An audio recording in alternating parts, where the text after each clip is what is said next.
Jadi apa yang ada di dalam hati kita ini akan menentukan apa yang keluar dari hati kita. Saudara dengar baik ini.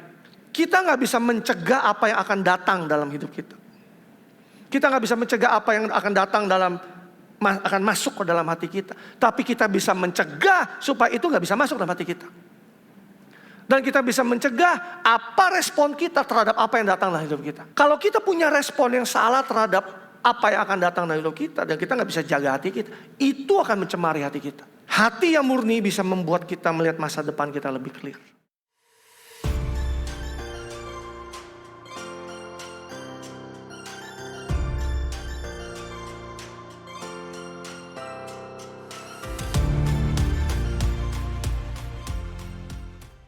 Thank you, wow, so good, welcome, once again welcome buat setiap saudara yang hadir pada pagi hari ini. Selamat datang, dan khususnya kalau saudara baru pertama kali hadir juga di ibadah di GKS Balikpapan, so welcome. Kita memasuki di bulan Mei dengan tema Gift and Miracle. Tadi Boy sudah spill buat setiap saudara. Tapi saudara yang tertanam di dalam home, saudara tahu setiap harinya kita punya daily devotion berdasarkan tema bulanan kita. So saudara tahu nih hari yang kelima, berarti sudah 5 renungan yang saudara baca, yang saudara renungkan setiap hari tentang gift and miracle, karunia dan mujizat. Saudara siap untuk terima pesan Tuhan pada pagi hari ini? Yuk keluarkan catatan saudara. Kita mengencourage setiap saudara untuk keluarkan catatan. Hari ini saya memberikan judul khotbah saya, Purify My Heart. Murnikan hatiku. Pada waktu saya mempersiapkan khotbah ini, saya berdoa, saya pikir kalau bicara tentang gift and miracle itu ada harusnya sesuatu yang tentang kuasa, tentang karunia, tentang mujizat. Tapi pada saat saya mempersiapkan ini, justru Roh Kudus membawa saya kepada bicara tentang hati. Hati yang murni. Karena saya temukan bahwa buat Tuhan untuk memberikan karunia buat setiap kita atau melakukan mujizat di dalam kehidupan kita, it just like simple dan very easy buat dia. Tetapi buat setiap kita untuk punya hati yang murni, itu bukan perkara yang mudah. Saudara bayangkan betapa mengerikannya seseorang kalau dia diperlengkapi dengan karunia, dia diurapi oleh Tuhan, dia dipakai dalam pekerjaan mujizat yang Tuhan kerjakan melalui kehidupannya, tetapi dia punya hati yang gak murni. Satu kali di dalam Bible ada satu kisah di mana di Kisah Rasul 8 ada di saat itu Filipus datang ke Samaria dan terjadi di revival di kota itu. Lalu ada satu orang yang bernama Simon yang melakukan sihir di kota itu dan melihat apa yang Roh Kudus kerjakan melalui Petrus dan Yohanes, karena Petrus Yohanes menyusul si Filipus di Samaria. Mari kita lihat di Kisah Rasul 8 ayat 18 sampai ayat 23. Dikatakan demikian. Ketika Simon melihat bahwa pemberian Roh Kudus terjadi oleh karena rasul itu menumpangkan tangannya, ia menawarkan uang kepada mereka. Serta berkata, berikanlah juga kepadaku kuasa itu, supaya jika aku menumpangkan tanganku di atas mereka, ia boleh menerima Roh Kudus. Tetapi Petrus berkata kepadanya, binasalah kiranya uangmu itu bersama dengan kau, karena engkau menyangka bahwa engkau dapat membeli karunia Allah dengan uang. Tidak ada bagian atau hakmu dalam perkara ini, sebab hatimu tidak lurus di hadapan Allah. Tolong garis bawah ini. Jadi bertobatlah dari kejahatanmu ini dan berdoalah kepada Tuhan karena ia mengampuni niat hatimu ini. Sebab kulihat bahwa hatimu telah seperti empedu yang pahit dan terjerat dalam kejahatan. Di dalam TPT-nya, di dalam terjemahan lainnya di ayat 23 dikatakan, for I discern that jealousy, envy has poisoned you and bind you as a captive to sin. Rasa iri dan cemburu telah meracuni kamu dan mengikat kamu sebagai tawanan dari dosa. Wow. Kalau kita balik sebentar di ayat ke-13 yang dikatakan begini. Simon sendiri juga menjadi percaya. Dan sesudah dibaptis, ia senantiasa bersama-sama dengan Filipus dan takjub karena ia melihat tanda-tanda dan mujizat-mujizat besar yang terjadi. Simon adalah yang tadinya seorang yang melakukan sihir, bertobat. Dia menjadi orang yang percaya, dia memberi diri dibaptis. Tapi coba lihat, orang boleh saja menjadi percaya, orang bisa saja dibaptis, tapi urusan hati itu hal yang lain. Si Simon ditemukan bahwa hatinya gak lurus di hadapan Tuhan. Hatinya dikatakan hatinya pahit, penuh dengan iri dan penuh dengan cemburu yang meracuni dirinya dan dibelenggu dan ditawan oleh dosa. Dari sini kita bisa belajar bahwa menjadi orang percaya satu hal, menjadi orang yang dibaptis satu hal, menjadi orang yang datang beribadah satu hal. Kita bisa datang setiap hari minggunya. Tapi bicara tentang hati kita tuh lurus atau bengkok, itu adalah lain hal. Yang mengerti katakan amin. Nah, kita harus punya hati yang lurus, hati yang dimurnikan, sebelum kita bisa benar-benar bergerak di dalam karunia dan di dalam mujizat. Karena kenapa? Karena Tuhan itu melihat hati lebih daripada segala sesuatu yang ada dalam kehidupan kita. Di 1 Samuel 16 ayat yang ke-7, ingat saya pernah bagikan ini kisah di mana waktu Daud diurapi oleh Samuel. Dikatakan demikian. Tetapi berfirmanlah Tuhan kepada Samuel, janganlah pandang parasnya atau perawakan yang tinggi, sebab aku telah menolaknya. Bukan yang dilihat manusia, yang dilihat Allah. Manusia melihat apa yang depan mata, tetapi Tuhan melihat hati. Manusia boleh punya sebuah standar tersendiri. Dia bisa melihat sesuatu apa yang nampak dari luar. Betapa hebatnya dia, betapa berkarunianya dia, betapa dia diurapi Tuhan, bisa perawakannya, betapa kerennya dia. Tetapi Tuhan punya standar yang lain untuk melihat kita. Dia melihat hati saudara dan hati saya. Kita boleh punya apapun, tapi yang Tuhan lihat hati kita. Nah, masalahnya kita bisa berpikir bahwa saya baik-baik aja, Pastor. Hati saya I'm fine. Saya oke-oke aja. Seperti tadi si Simon, ada gak kesalahannya? Ada gak salah waktu dia minta karunia itu datang buat dia? Gak ada yang salah sama sekali.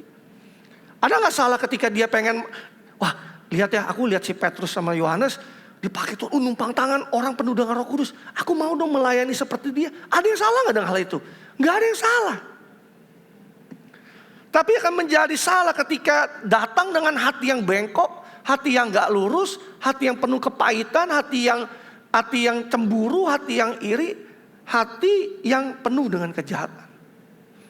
Firman Tuhan katakan di Yeremia 17 ayat 9, betapa liciknya hati, lebih licik daripada segala sesuatu.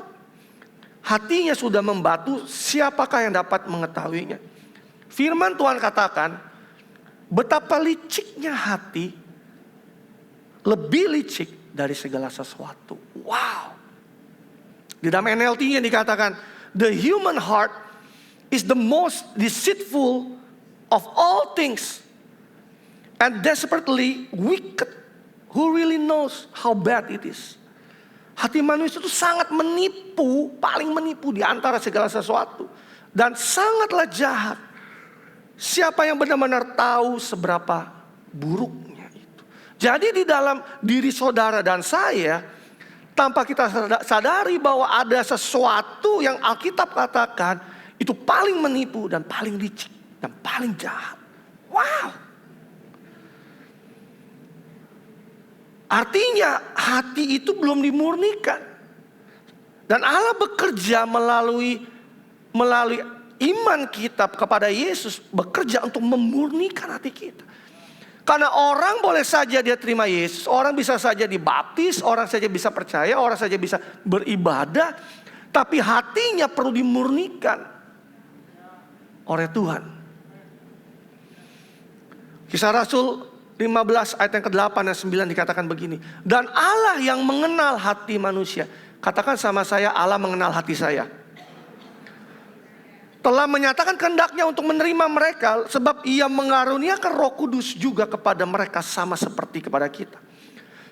Dan ia sama sekali tidak mengadakan perbedaan di antara kita dengan mereka, sesudah ia menyucikan hati mereka oleh iman. So, Allah mengenal hati kita. Pertanyaan saya buat setiap saudara pagi hari ini adalah, apakah kita mengenali hati kita sendiri enggak? Kita mengenali apa yang ada di dalam hati kita enggak? Supaya kita tidak tertipu oleh hati kita sendiri. Supaya kita jangan dikelabui oleh hati kita sendiri.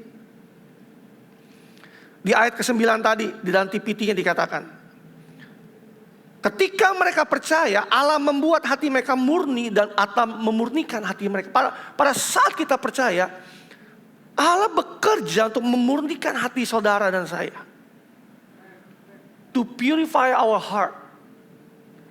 Percaya kepada siapa? Percaya kepada Yesus. Iman kepada siapa? Iman kepada Yesus. Yang mengerti katakan amin. Nah, saya mau bagikan kenapa sih hati itu begitu penting.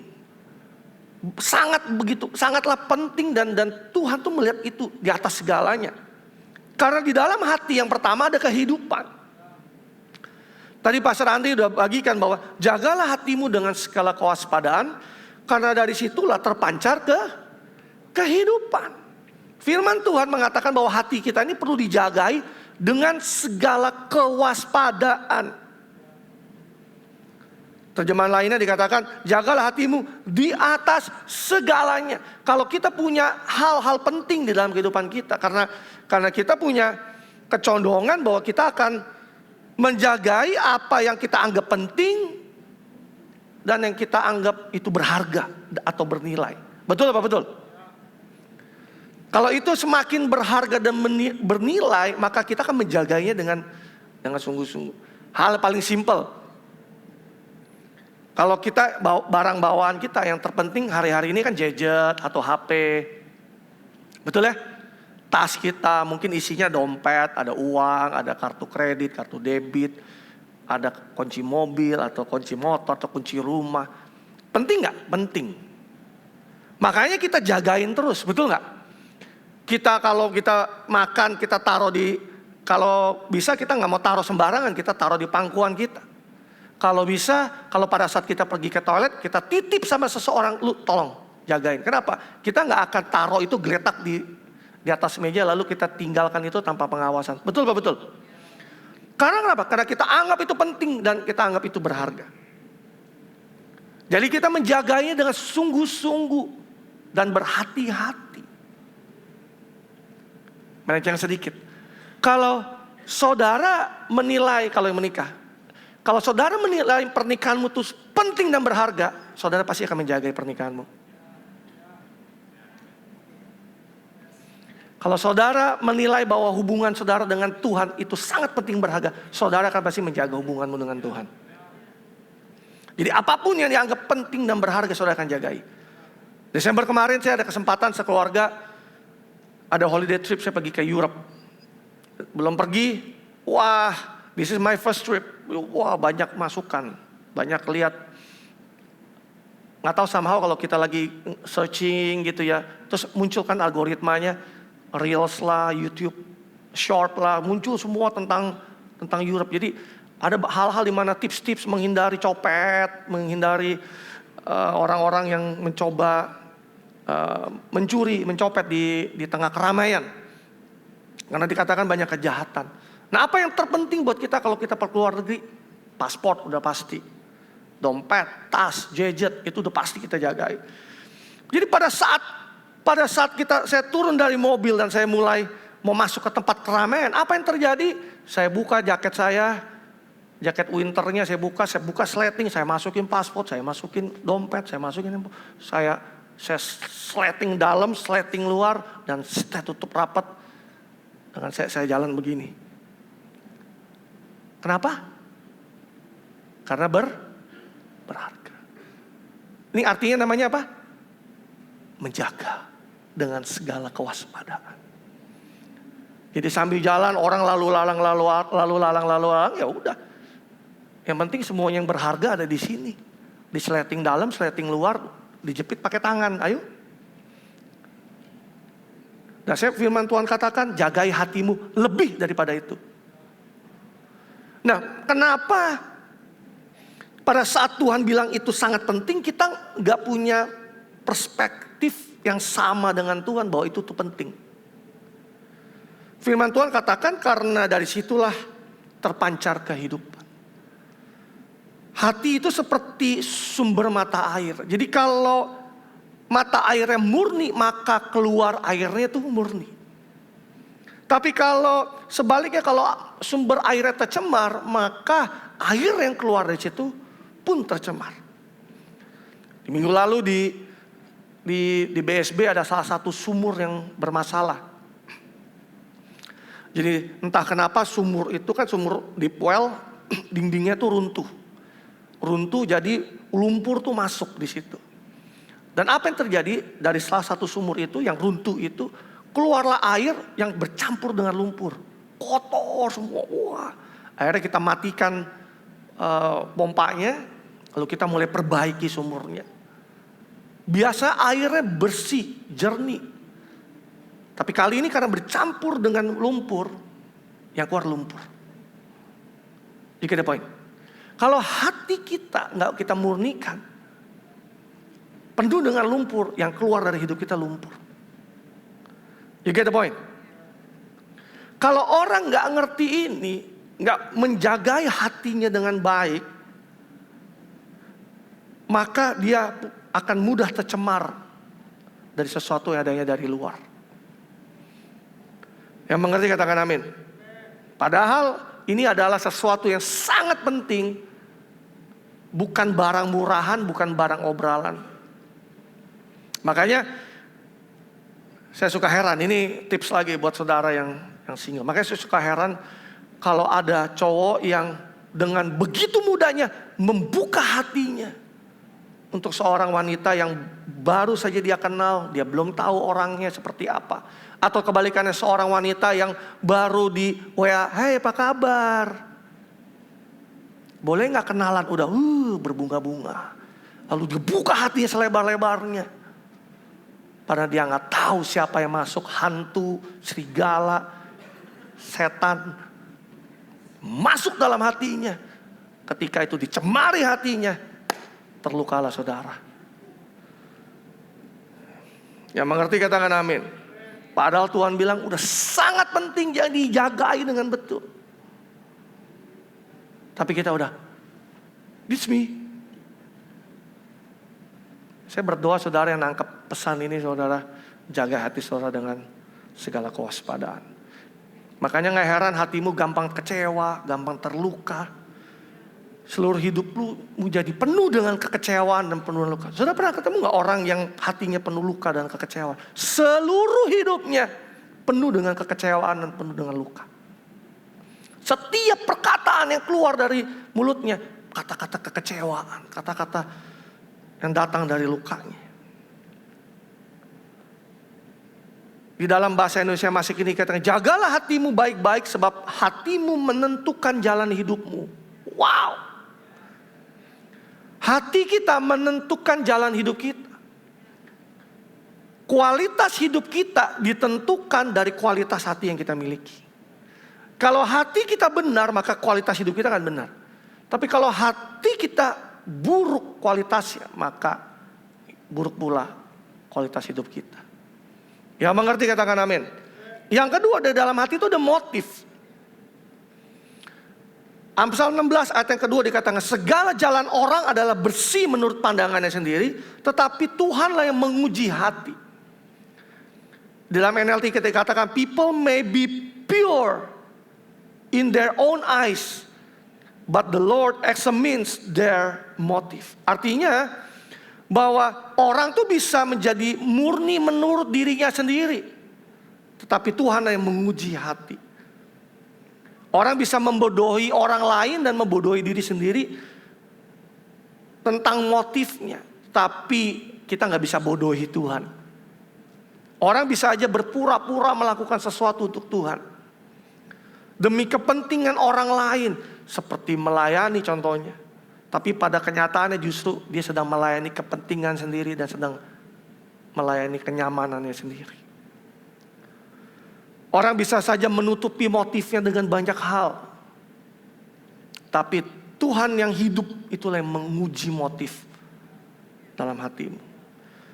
Manusia itu seringkali beroperasi dari motif apa yang ada dalam hatinya dan seringkali negatif. Kebanggaan, kemarahan, dendam, perasa berhak, keinginan untuk mendapat persetujuan dari orang lain. Dan hal-hal itu yang memicu kita untuk melakukan segala sesuatu. Kita dapat menjaga motif kita dengan murni, dengan kita terus-menerus menyerahkan setiap bagian dari hidup kita ke dalam kendali Roh Kudus. Kalau kita ingin tetap murni, kita harus serahkan semua bagian dari hati kita untuk dibawa kendali daripada Roh Kudus. Katakan amin. Saya ada beberapa pertanyaan buat saudara. Saudara, saya bacakan, saudara cukup foto. Karena ini akan menolong saudara untuk menguji setiap saudara. Are you ready? Yang pertama, jika tidak seorang pun mengetahui apa yang saya lakukan, contohnya memberi, melayani, berkorban, apakah saya akan tetap melakukannya? Coba renungkan kata-kata saya.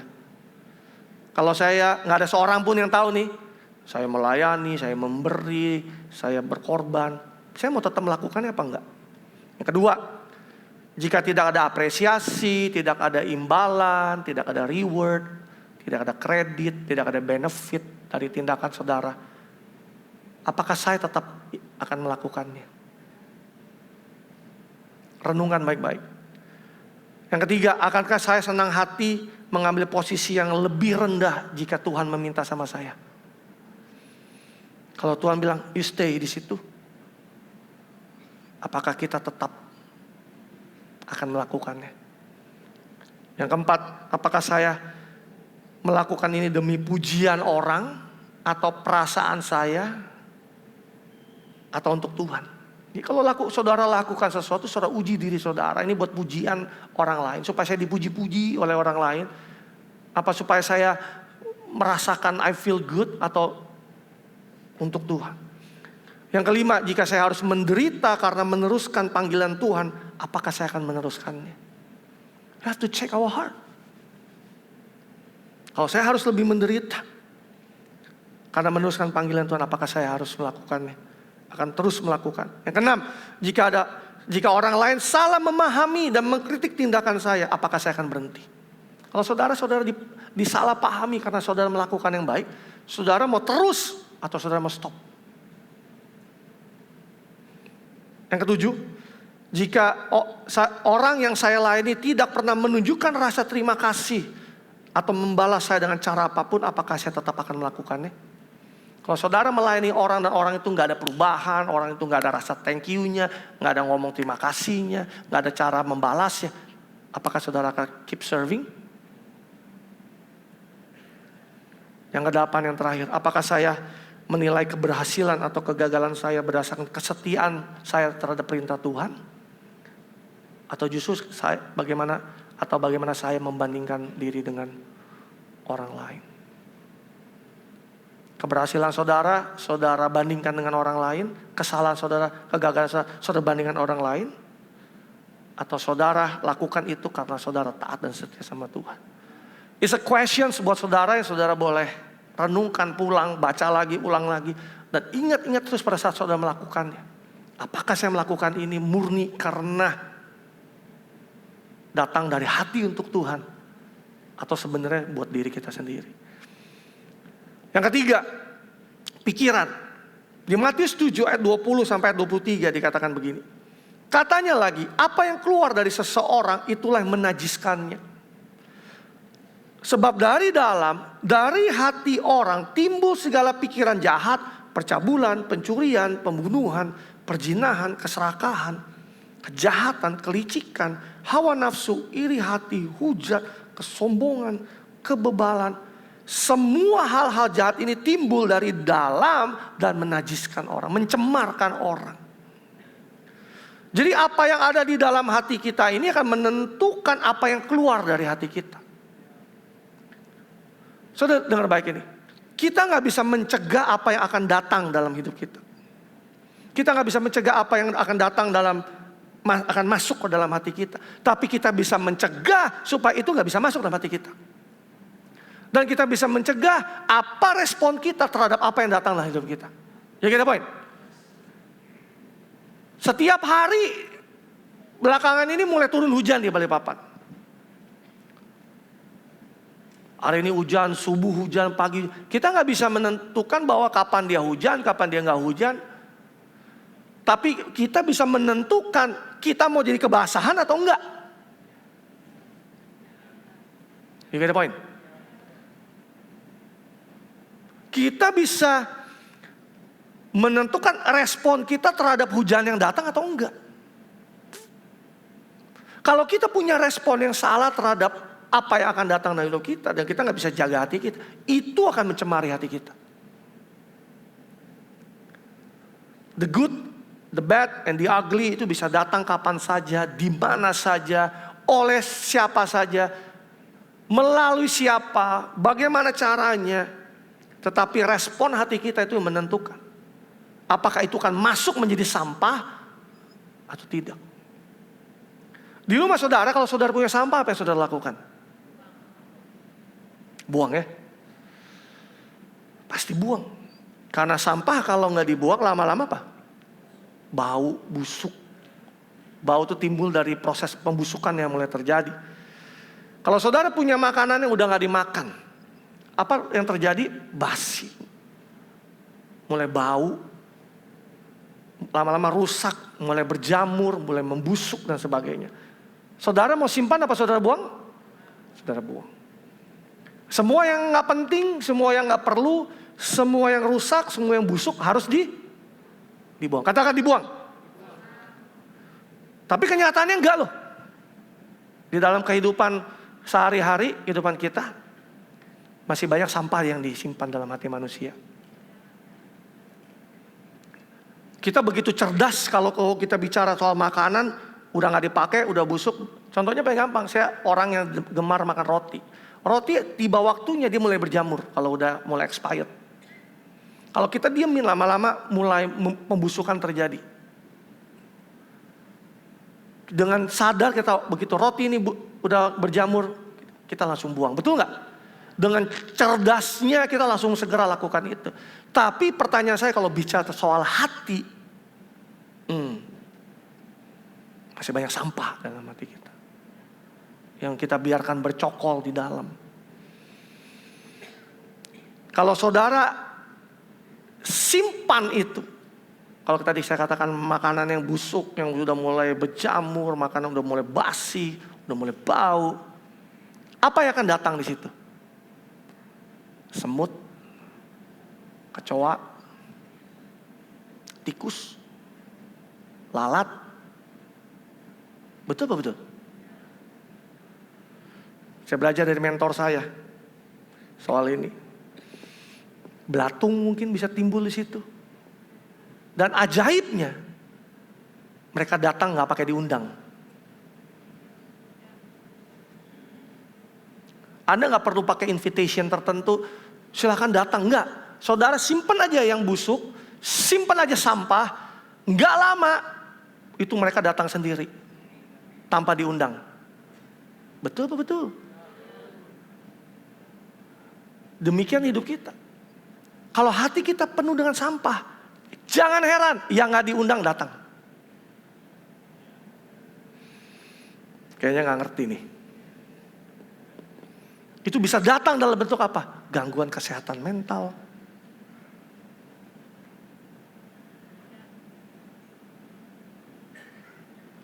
Bisa datang dalam rupa-rupa hal, pekerjaan musuh yang dalam hidup saudara. Sering gagal dalam pekerjaan, gagal dalam membangun hubungan, negatif sama hidup, negatif sama orang, negatif sama Tuhan. Saudara bingung kenapa yang jahat datang mulu ya, kenapa hidup gua begini ya, kenapa hidup gua apes banget ya. Kenapa masalah bertubi-tubi nggak beres-beres ya? Kenapa isunya itu lagi yang muncul ya? Nggak beres-beres ya? Coba dong cek hatimu dong. Jangan-jangan sampahnya belum dibuang. Makanya jangan heran, yang datang begitu kan.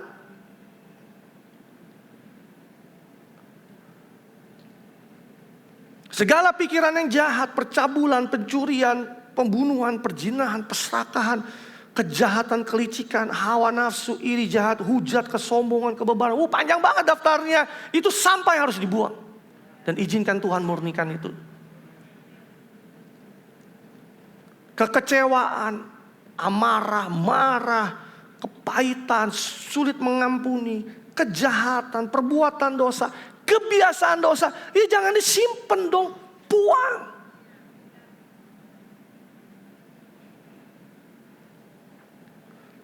Efesus 4:31 dikatakan segala kepahitan, kegeraman, kemarahan, pertikaian dan fitnah hendaklah apa? Dibuang. Ya kalau firman Tuhan bilang dibuang, dibuang dong. Jangan disimpan. Dari antara kamu demikian pula segala kejahatan. Minta Tuhan bersihkan hati kita. Minta Tuhan murnikan hati kita. Semua file-file yang lama saudara gak pernah pakai. Kalau saudara punya laptop, punya komputer, saudara punya gadget saudara, file lama yang saudara gak pakai, delete dong. Saudara pernah gak ngalami email saudara penuh? Saya pernah ngalami dihantui oleh peringatan dari Google yang your capacity almost full, udah full. Dibuang file yang gak perlu. Saudara pernah ngalami gak? Atau saudara gadget saudara tiba-tiba, kenapa gadget gue tiba-tiba baterainya boros banget ya? Kok tiba-tiba kayak lemot banget? Ya file sampahnya numpuk. Saudara tahu aplikasi yang saudara gak pakai saudara delete. Semua cache cookies yang gak perlu saudara delete. Saudara file yang saudara gak perlu saudara delete. Bahkan pada saat saya dikasih warning sama iCloud saya, dia ngomong gini, filemu udah penuh. Hah? Apa aja? 15 giga gak cukup. Begitu saya lihat, ya ampun fotonya banyak banget. Puluhan ribu foto. Lalu saya mulai pelan-pelan, saya cicil, saya delete satu-satu. Wah ini udah gak perlu. Delete. Sekali delete 100 foto, 50 foto. Ini udah gak perlu nih. Saya delete. Pada saat saudara berani melakukan itu, saudara bersihkan itu, maka apa yang terjadi? Maka komputer saudara bisa jauh lebih mudah, lebih panjang umurnya, kerjanya lebih gampang. Handphone saudara gak cepat habis baterainya.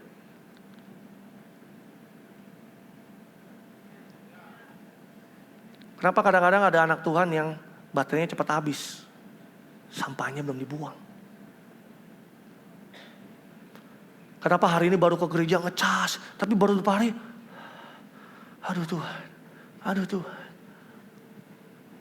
Baru aja dicas di hari Minggu. Malamnya udah habis baterainya. Mau masuk hari Senin udah habis baterainya. Kenapa? Karena sampahnya belum dibuang. Yang mengerti katakan amin. Hati yang murni bisa membuat kita melihat masa depan kita lebih clear. Kenapa ada orang yang gak bisa lihat masa depannya dengan clear? Karena hatinya belum murni. Hati yang murni bisa melihat visi Tuhan lebih clear. Mana bisa orang melihat masa depan yang penuh pengharapan yang Tuhan sediakan dalam hidupnya kalau hatinya masih penuh dengan sampah. Yang mengerti katakan amin. So, there's three things yang penting. Kenapa Tuhan bilang jagalah hatimu dengan segala kewaspadaan. Nah saya mau bagikan tentang hati yang murni itu seperti apa sih. Saudara catat yang pertama, hati yang bersih. Bersih dari kecemaran, bersih dari ketidakmurnian, bersih dari motif yang salah, bersih dari segala kejahatan, bersih dari ego, bersih dari kepentingan sendiri, bersih dari rasa keberhakan, bersih dari merasa diri hebat, merasa diri penting, merasa diri punya kuasa, Yang dia inginkan hanyalah hati yang murni, yang baik, dan yang berkenan sama Tuhan.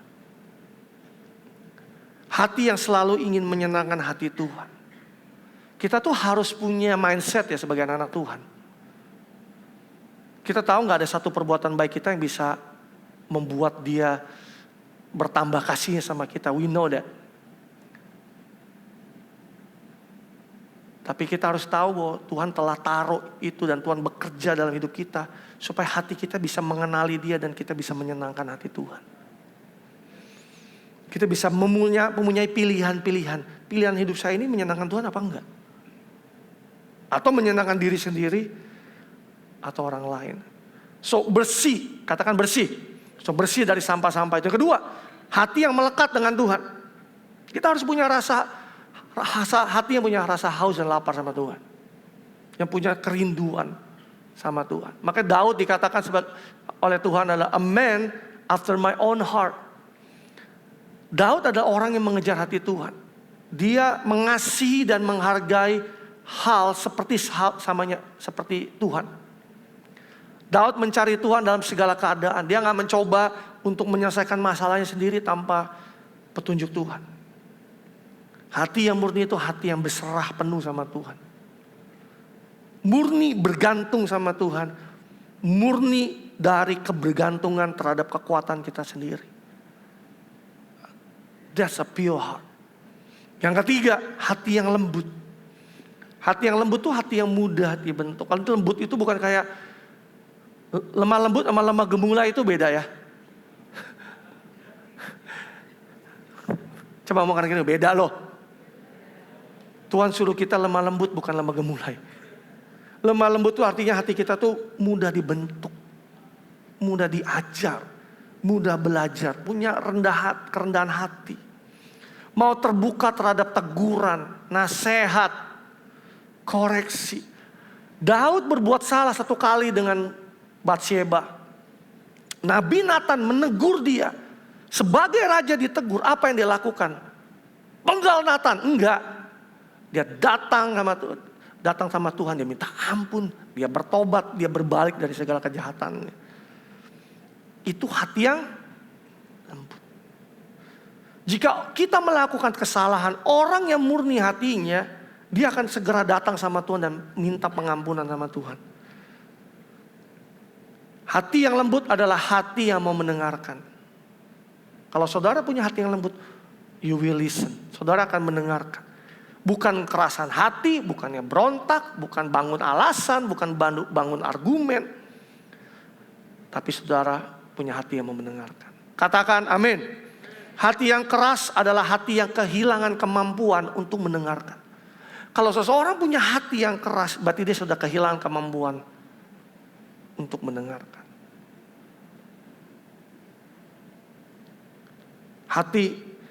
Orang yang punya hati yang lembut itu gak sulit dan bergumul dengan namanya ketaatan sama Tuhan. Gak sulit. Dia tahu pada saat Tuhan suruh dia lakukan sesuatu, dia gak perlu bergumul untuk melakukannya. Yang keempat, yang terakhir, hati yang selalu mengucap syukur. Efesus 5 ayat 20 dikatakan, ucaplah syukur senantiasa. Katakan senantiasa. Berarti senantiasa itu berarti gak sesekali, terus menerus. Atas apa? Segala sesuatu. Dalam nama Tuhan kita Yesus Kristus kepada Allah dan Bapa kita. Ucapan syukur senantiasa atas segala sesuatu. The good, the bad, the ugly. We have to give thanks. Lawan dari kata bersyukur adalah bersungut-sungut.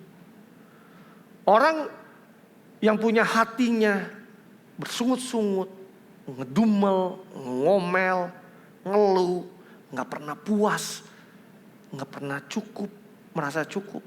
Itu ada orang yang belum dimurnikan hatinya. Dan seringkali orang-orang, anak-anak Tuhan itu take for granted. Kita tahu take for granted itu apa maksudnya? Take for granted itu gak mengucap syukur. Tidak menghargai. Tidak menghormati.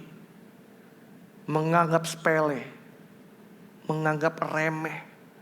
menganggap rendah, menyia-nyiakan, itu take for granted. Aji mumpung, itu take for granted. Jangan menyepelekan dan tidak menghargai sesuatu yang sudah Yesus kerjakan dalam hidup saudara dan saya. Karena kita sudah terbiasa menerimanya sebagai suatu, sepertinya seakan-akan menjadi suatu hak untuk kita menerimanya. Kalau kita lakukan itu, kita take for granted.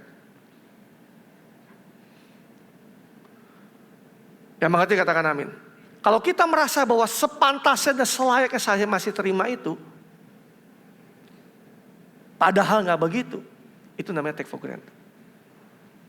Contohnya apa? Bangun pagi kita, ucap syukur gak sama Tuhan? Aku masih bangun, aku masih bisa nafas. Nafas aja mesti mengucap syukur sama Tuhan. Saudara masih bisa makan enak, saudara masih bisa kumpul sama anak-anak, sama keluarga. You have to give thanks. Saudara masih bisa kerja dengan baik, masih kerja di kantor. Saudara harus give thanks. Saudara masih bisa pelayanan, saudara masih punya gereja lokal. Saudara punya gereja lokal ini, saudara harus give thanks loh. Masih banyak orang kalau hari Minggu aja bingung dia mau ibadah di mana. Karena gak punya rumah rohani. Dia bingung, hari ini ibadah di mana ya? Dia bingung, galau. Minggu pagi itu bingung mau kemana. So I have to give thanks. Walaupun gereja ini gak sempurna tentunya. Bersyukur untuk kesehatanmu. Give thanks. Saya pikir Tuhan adalah pribadi yang paling sering di take for granted oleh manusia.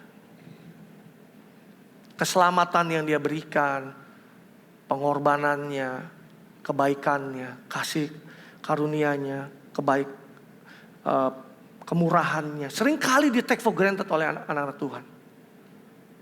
Pertanyaan saya, kita mengucap syukur enggak? Maka tadi waktu kita menerima perjamuan, saya ajak saudara untuk mengucap syukur. Untuk apa? Untuk apa Yesus sudah kerjakan. Saya masuk sedikit di sini.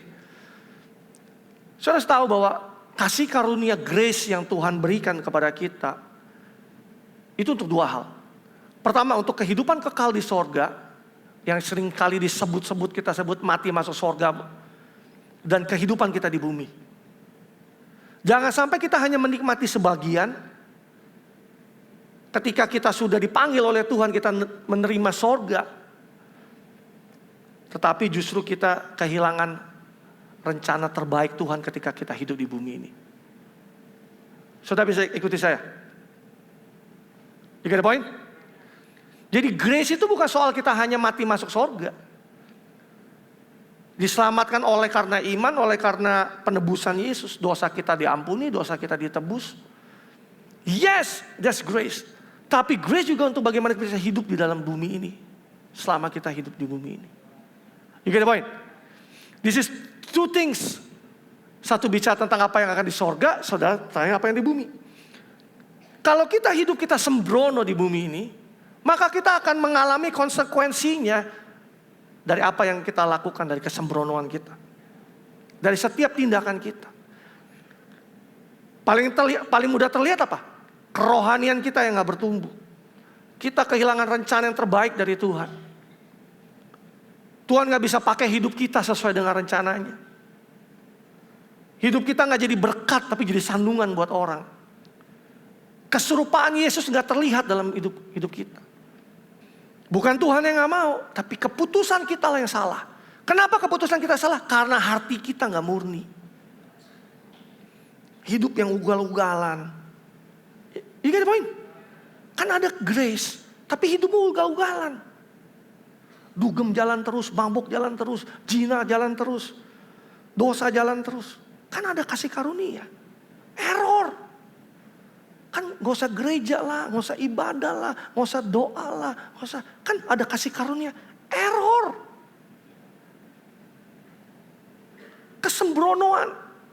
Kesembronoan hidup lahir kalau orang itu tidak benar-benar hidup di dalam kasih karunia. Apalagi itu disengaja. Lahir dari kedangkalan pemahaman tentang grace. Saya catat di Titus 2 ayat 11 sampai 12 dikatakan, Karena kasih karunia Allah yang menyelamatkan semua manusia sudah nyata. Ini adalah bagaimana kita hidup kekal di sorga. Kasih karunia Allah yang menyelamatkan kita, saudara dan saya. Bacanya jangan berhenti di sini. Ayat selanjutnya dong. Iya, atau saya kasih kurung. Kasih karunia Allah yang sama mendidik kita supaya kita meninggalkan kefasikan dan keinginan-keinginan duniawi. Supaya kita hidup bijaksana, adil, dan beribadah di dalam dunia sekarang ini. Nah, ini adalah ayat bagaimana kita hidup di bumi. Tadi yang ayat sebelumnya bisa tentang apa yang akan terjadi di sorga, tentang keselamatan. Ini bisa tentang di bumi. Kasih karunia sama mendidik kita, melatih kita.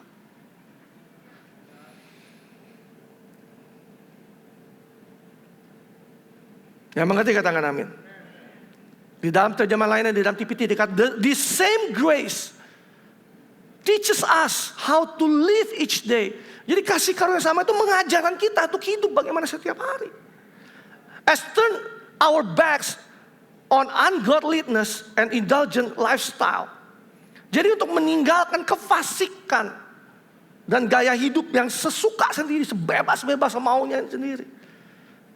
Yang sia-sia yang kita ingin lakukan. Dan kasih karunia dikatakan memperlengkapi kita untuk dalam kehidupan yang terkendali. Wow. Self-control. Orang yang hidup dalam grace punya self-control dong. Yang jujur dan saleh di zaman sekarang ini. Apakah ini dengan kekuatan kita? Enggak. Ini butuh kasih karunia Tuhan. Ya kenapa? Kita mesti punya hati yang murni dong. Makanya saya heran kalau ada orang yang mengaku hidup dalam kasih karunia, tapi hidupnya masih ngawur, masih sembrono, masih ugal-ugalan, masih nggak bertanggung jawab. Kayaknya buat dosa gampang aja, nggak pakai mikir. Orang yang hidup dalam kasih karunia, dia punya rasa takut ketika dia ingin berbuat dosa. Kenapa bisa begitu? Karena belum dimurnikan.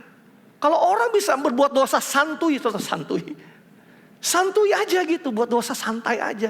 Hatimu mesti dimurnikan. Karena orang yang hatinya dimurnikan, karena dia kejar kekudusan, Allah menguduskan dia. Waktu dia membuat salah, dia mikir 1 juta kali untuk melakukan itu. Yang mengerti katakan amin. Jangan-jangan orang yang seperti ini selalu mengatakan bahwa dia hidup di dalam kasih karunia. Dia cuma bersembunyi di balik kata grace demi membenarkan hatinya yang belum dimurnikan.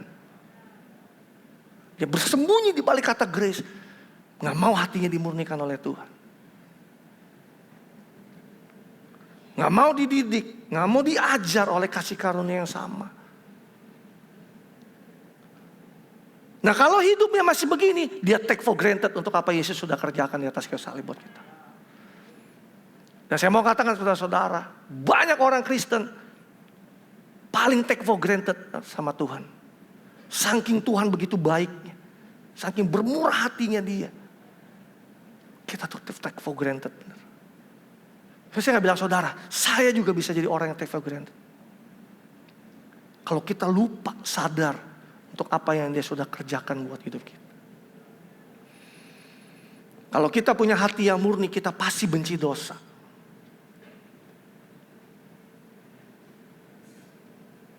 Kita pasti takut pada saat kita akan berbuat dosa. Nggak akan. Kenapa? Karena hatinya murni. Wong grace sama dosa itu bertolak belakang. Kok ini bisa hidupnya bisa selaras? Ya nggak mungkin lah. Wong grace mengajarkan kita untuk meninggalkan kefasikan, ungodliness. Dan gaya hidup yang sesuka-sukanya. Kok hidupnya masih bisa sesuka-sukanya dan di dalam kefasikan? Ini 2 hal yang berbeda dong. Bertolak belakang. Nggak mungkin. Karena orang yang benar-benar hidup di dalam kasih karunia, dia pasti akan meninggalkan kefasikan. Dia akan meninggalkan gaya hidup yang sesukanya. Dengan semata-mata karena kasih karunia jadi saya bisa berbuat diri seenaknya aja. Ya error dong. Hatimu gak murni itu.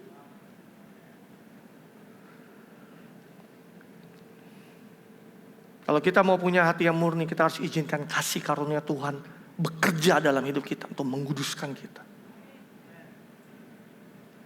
Amin. Kalau kita benar-benar mau dimurnikan hati kita dari semua kejahatan, even bukan hanya soal apa yang kita lihat, jempol kita juga ngaruh di situ. Apa yang saudara buka setiap hari. Sekarang bukan, Alkitab nggak ada jempolnya soalnya. Nggak berbicara tentang jempol. Hari ini jempol itu berperan penting. Apa yang saudara klik, apa yang saudara buka. Kalau saudara dimurnikan hati saudara oleh Tuhan, saudara pada lihat itu, skip. Dan saudara sama sekali nggak tertarik akan hal itu. Kenapa? Karena hati saudara sudah dimurnikan oleh Tuhan. Kesimpulannya, kita dalam tema Give a Miracle. Punya hati yang murni itu sangat penting dan menjadi dasar kita bisa bergerak dalam karunia dan mujizat. Kita harus mengingini pribadi Tuhan melebihi karunia dan mujizatnya. Halo?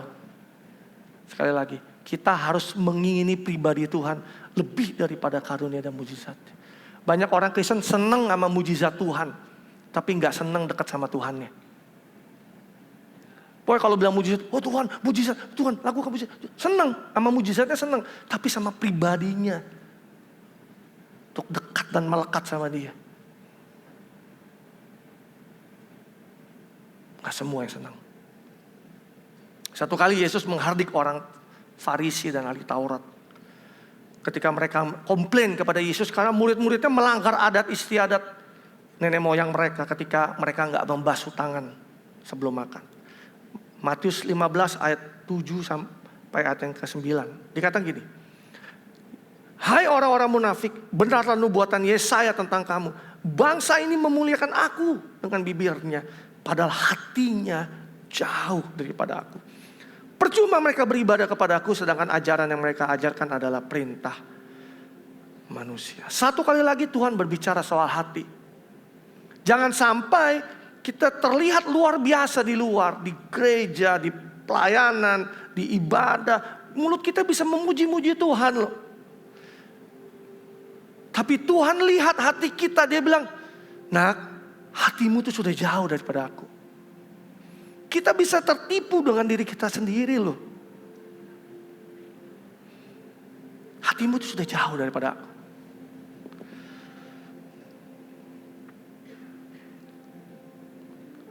Yang mengerti katakan amin. So saya mau berdoa pagi hari ini GKS Balikpapan. Supaya saudara keluar, just come with the heart yang mau diubahkan, dimurnikan oleh Tuhan. Saudara tahu sendiri kok, saudara kalau jauh dari Tuhan. Kita nggak tahu atau kita nggak mau tahu mungkin. Tapi Tuhan, di firman Tuhan katakan dia yang menguji hati dan dia memurnikan hati kita. Saya mau berdoa supaya kita punya hati yang dimurnikan. Karena Tuhan bisa pakai setiap kita lebih dahsyat lagi ketika hati kita murni. Amen. Saudara baca sesuatu?